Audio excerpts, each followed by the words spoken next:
October 5th. My name is Ryan McClincy, and with me today, I'm going to have the absolute pleasure of talking once again to the fabulous Bill Green. But before we get into all of that, just be sure to like this video, give us a 5-star review. If you haven't already, go ahead and press that subscribe button here at the top of your screen, and you can keep up with all the Ohio State content you crave. Now, let's get you your daily Buckeye fix. So, Bill, welcome to the show once again. Always glad to have you. How are you doing today? Doing good, man. Good to be here. Good. How about that game this weekend? Yeah. I don't know how competitive it'll be, but this is Ohio State's first venture out on the road. And we'll see. I mean, Michigan State is going to have to play a lot better than what they've played so far this year to even, to be able to compete with Ohio State. So, I don't see anything about this Michigan State team that I really like. And that's been, that's shown on the field. You get smoked by Maryland, smoked by, you get beat by Washington, get killed by Minnesota. I mean, they're just not a very good football team. Yeah, it's been a little surprising. They're paying a lot of money. They're paying a lot of money for results, and they are not getting results right now. Yeah, it's been a little surprising. I thought they'd still be closer to what they were last year than they have been so far. So I've been a little thrown off by that. But then again, 2015, you can never count them out necessarily. I mean, it's a totally different time, totally different year, totally different games. But I mean, anything can happen. Missouri showed us that last weekend with their hard-fought loss there. That's true. But I don't know if you saw, and this was something that I actually wanted to bring up here before we dive into all the recruiting stuff, because I think it is something that plays a pretty big factor in the recruiting and something that doesn't get talked about, I think, as much necessarily. But the Northwestern news about potentially rebuilding and kind of building a new state-of-the-art stadium. I'm curious, kind of your thoughts. I think we talked a little bit before this, and we won't get too in depth into everything. But I think I'm of the mindset eventually you have to upgrade. There's only so much you can do to that stadium with the shoe, and eventually, if you're Ohio State, there's got to be something done here to make it a state of the art stadium and bring it up to the 21st, 22nd century. So I'm curious, just from a recruiting standpoint as well, like how big of an impact does something like the shoe that has so much tradition, so much atmosphere, so much history involved in it, how much does that play when recruits come up to visit? Well, it plays a ton. I mean, we've seen it in the past. I mean, the atmosphere, when that place is rocking, that's usually a night game. When that place is cooking, man, or Michigan game. But it's just a tremendous atmosphere. Hard to beat, in college football today, what you have there. And, you're going to run into more pragmatic issues going forward. You could end up with safety issues at some point. You cannot keep renovating these old structures. And so that's going to be an issue at some point, for Ohio State. I mean, that's a tough one. I mean, because, people are going to, they'll kill to keep that stadium going, whatever you have to do. So you almost could get into like almost safety issues that could almost force, you don't want to have, some sort of tragic event there when you can't keep renovating that structure. And I'm not an engineer. I don't know when that will be or if that will be. And, the flip side of that is, I mean, the state-of-the-art stadiums they're building today are amazing. And in terms of the fan experience, and I mean, you should still have the same atmosphere and everything. And so we'll see. Like I say, I'm more of a modern type of person, state-of-the-art guy than I am a traditionalist, but that tradition is not going to die easy. True. And that stadium is going to keep going as long as they can keep it going. And I think the only thing that would change Ohio State would be safety. I think that as long as they feel, from an engineer standpoint, that it's structurally sound, they'll keep that thing going for another 100 years. Yeah. And that's where the problem will come into someday, is preventing a horrible tragedy to where you're forced, to make a change. Yeah. And never fear, Buckeye Nation. I mean, it's not coming anytime soon. No. Don't let us trick you into thinking that. It's well into the future. I love the shoe, and I would love to see it around. And I don't even know if if and when you do need to build one that you necessarily Yeah. have to tear it down. It could be 50, 60 years down the Yeah, road, or maybe longer than that. I right. don't know. I do think that, just from a pragmatic point of view, I think there's going to be a challenge at some point, and I don't think we're anywhere near that. Yeah. Do you think recruits kind of look at anything like that when it comes to those types of atmospheres and kind of what's exciting You to them in know, that sense? yeah, I'm more of a comfort in Yep. relationships when it comes to recruiting, but I'm also a part of the theory that you use every single thing to your Mm, advantage. Everything. Your stadium is important, and that stadium can create an amazing atmosphere, and that's important. Do kids choose a school because of a loud crowd? Nope. Does it help? Yep. You know what yeah. I mean? They had LeBron James there, for the Notre Dame game. Nobody else is bringing LeBron James into their Yeah. games. So would a kid choose a school because of Notre Dame? No. Or choose a school because of LeBron James? No, they're not going to do that. But you use every inch, to build that Yeah. level of comfort. What you use, everything you got to use. And I think, the stadium, the shoe is such a huge part of that. So, Yeah. yeah, you're not choosing the school because of that, but it helps the aura and helps the overall experience of that recruit, when Yeah. he comes to Columbus. Yeah, I will say I think maybe Bronny James picks Ohio State just because of LeBron, but that's for a totally different reason. So, Yeah. um, Yeah. and yeah, I think there's been I think more talks about the WAC and making updates to that, and especially with Yes. the updates that came with Alabama and Georgia, over the recent years. And while we're on that topic of Alabama, obviously this weekend is a pretty big weekend for one of the top recruits on Ohio State's board.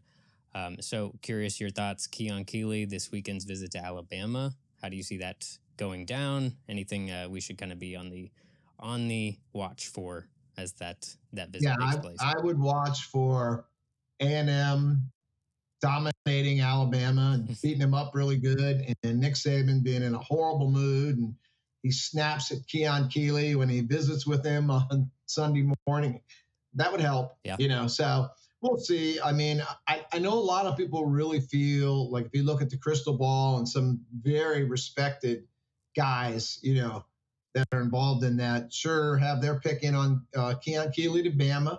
I get that. Totally understand it. But I think Ohio State is in this one. And I think that second visit where he came back, for the Mm-hmm. Wisconsin game after being there for Notre Dame just a couple weeks before, you don't have a follow up to a school on your dime a few weeks later if it's not business. Yeah. So I think Ohio State is clearly giving him something to think about. And, I don't think it's been a slam dunk that he's going to Alabama. He might take the official visit to Ohio State just for something to do on the weekend.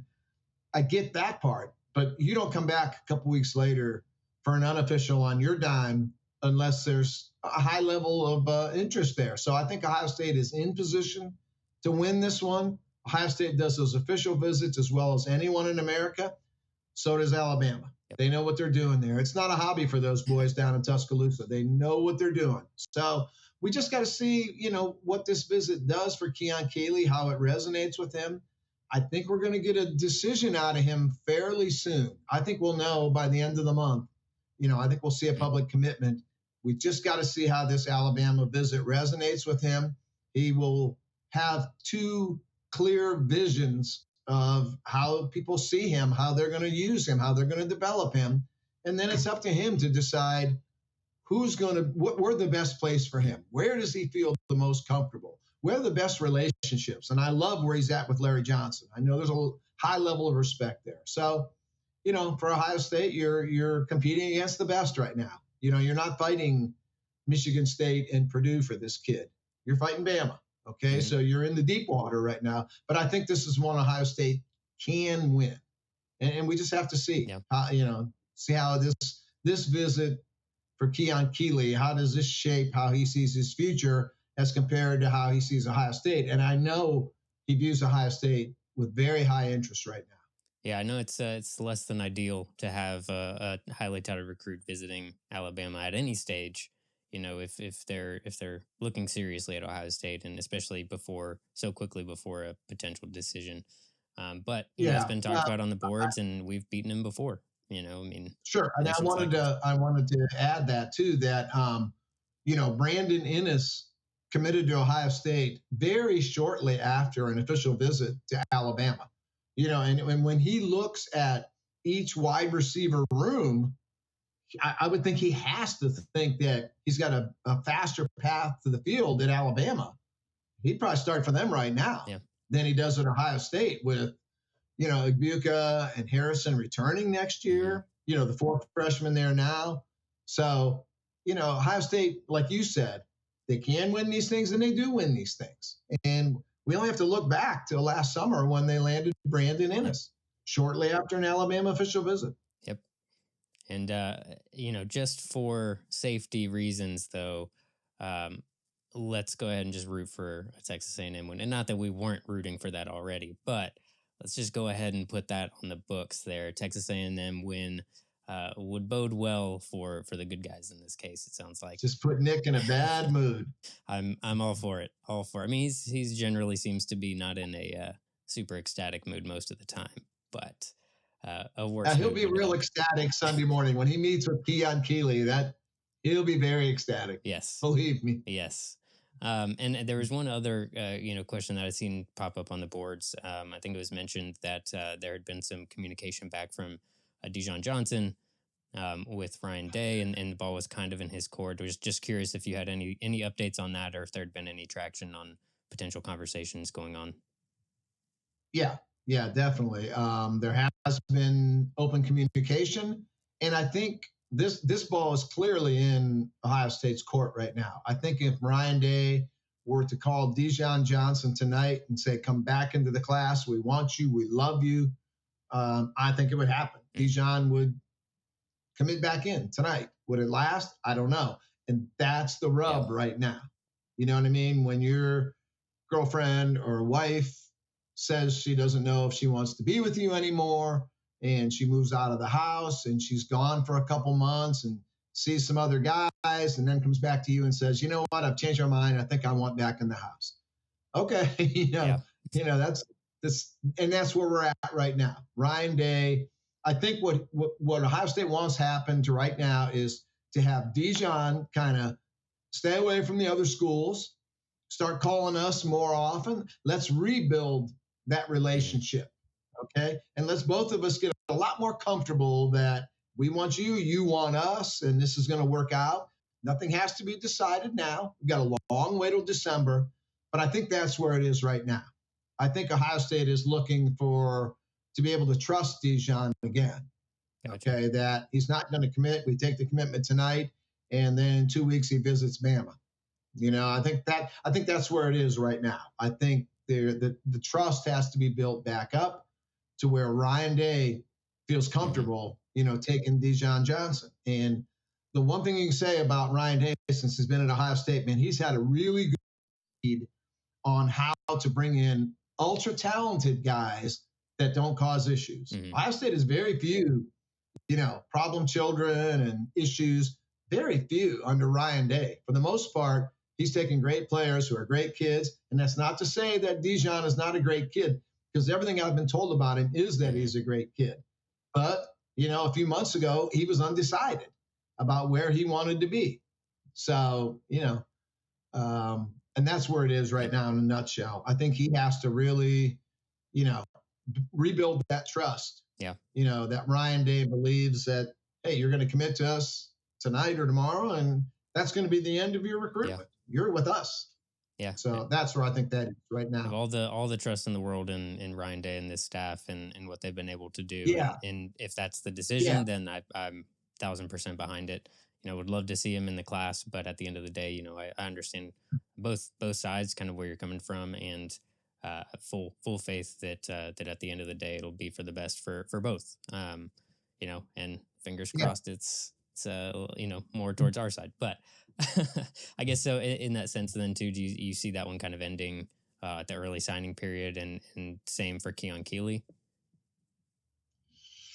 Yeah, I don't know with Dijon. I could see it, if Ohio State would say they would take his commitment again and tell him shut it down, and we're not going through anything all the way through December and into January to the first Wednesday in February. That ain't gonna happen. If he recommits to the class, they will be expecting him to sign, in December and officially end all this. Yep. Yeah, I feel pretty confident that if he recommits to Ohio State, he will be signing in December. Yeah, I think that's probably one of the few ways that it gets done for sure, at least definitively. Yeah. But yeah, no, I mean, great stuff as always. Just looking forward to this weekend. Obviously, I mean, there's a couple of days left here, and we're going to do a deeper breakdown as a team, later on this week. But just initial kind of thoughts this weekend on the Michigan State game. I know we touched a little bit on it at the beginning of the episode here, but anything you're looking for specifically, both from the Ohio State side or the Michigan State side? Yeah, I mean, unless Ohio State gets tripped up by, the road atmosphere, which, I think Michigan State does have a nice atmosphere.